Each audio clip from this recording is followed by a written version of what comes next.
ಮಾಡ್ಕೊಳ್ಳೋ ಪರಿಸ್ಥಿತಿ ಈ ರಾಜ್ಯದಲ್ಲಿ ಇದೆ. ಓಕೆ ಸರ್, ನಾಗೇಂದ್ರ ಸರ್ ತಾವೇನು ಹೇಳ್ತೀರಿ?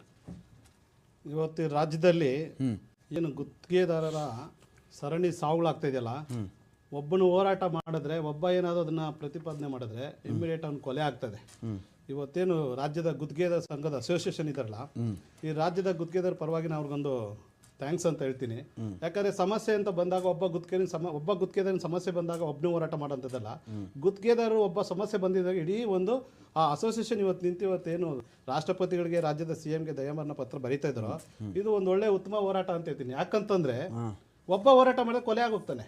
ಅವ್ನು ಸಾವು ಮತ್ತೆ ಆಧಾರಗಳು ಬೇಕು. ಸತ್ಯ ಹೋಗಿದ್ದಾನೆ, ಅವ್ನು ಬರ್ದೇ ಇಲ್ಲ, ಅವಂದೇ ಡೆತ್ ನೋಟ್ ಅಲ್ಲ, ನಮ್ಮ ಹೆಸರು ಬಂದಿಲ್ಲ, ಇಲ್ಲಿ ಒಂದೆಲ್ಲ ಇವರು ರಾಜಕೀಯವಾಗಿ ನಮ್ಮನ್ನು ತಗೊಂತ ಇದ್ದಾರೆ, ಸರ್ಕಾರ ಬೀಳ್ಸೋ ಪ್ರಯತ್ನ ಮಾಡ್ತಾ ಇದ್ದಾರೆ ಅಂತ ಹೇಳಿ ಈ ತರ ಒಂದು ಕಾಗಕ್ಕಂಗ್ ಗುಬಕ್ಕಂಗ್ ಕಥೆಗಳು ಹೇಳ್ತಾರೆ.